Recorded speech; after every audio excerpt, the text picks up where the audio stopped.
आज आपण बनवणार आहोत वरीच्या तांदळाचं तिखट भात बटाटा टाकून. हे वरीचं तांदूळ धुवून असं भिजत ठेवलेलं आहे पाण्यामध्ये. 2 बटाटे साल काढून बारीक चिरले, मिरच्या 5-6 चिरल्या,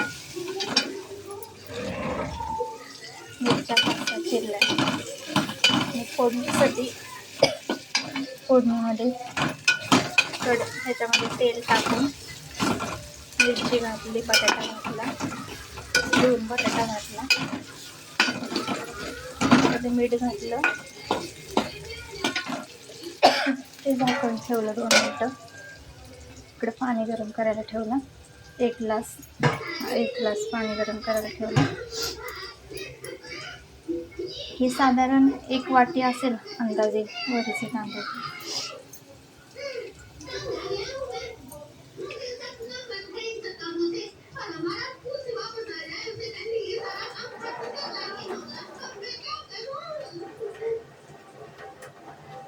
पाणी नितळून घ्यायचं त्याच्यातलं.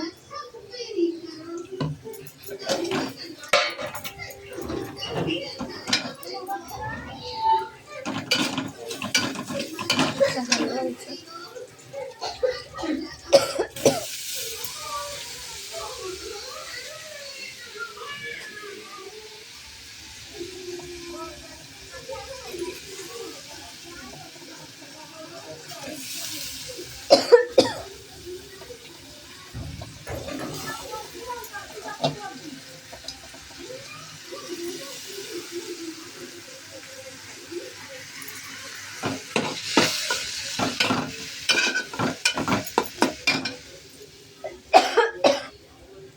हे असं वरीचं तांदूळ याच्यामध्ये टाकायचं.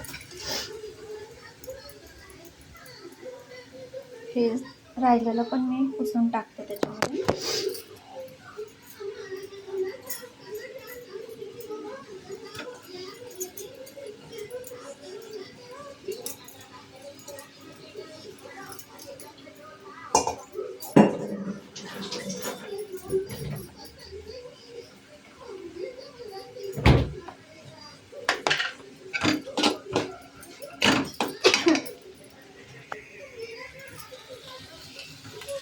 हलवायचं.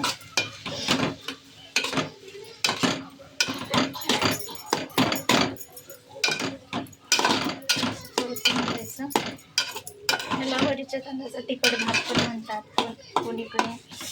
कोणी भगर पण म्हणतात. आमच्याकडे तर वरीच्या तांदळाचा भात बोलतात ह्याला. त्याच्यामध्ये थोडं शेंगदाण्याचं कूट घालायचं.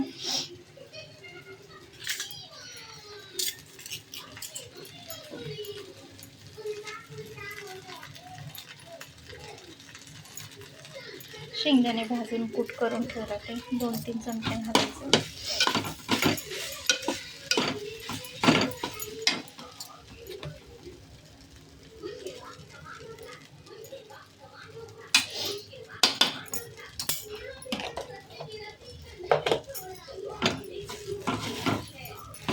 तरी हलवून जीव करून घ्यायचं. त्यामध्ये घालायचं आपण पाणी गरम केलेलं.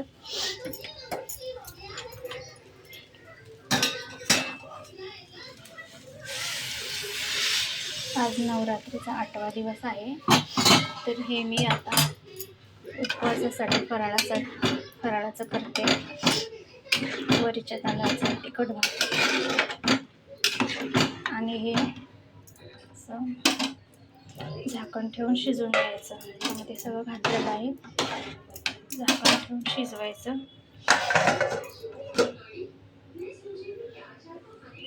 5-10 मिनिटं असं शिजवायचं आणि शिजलं की मग तयार वरीच्या तांदळाचा भात.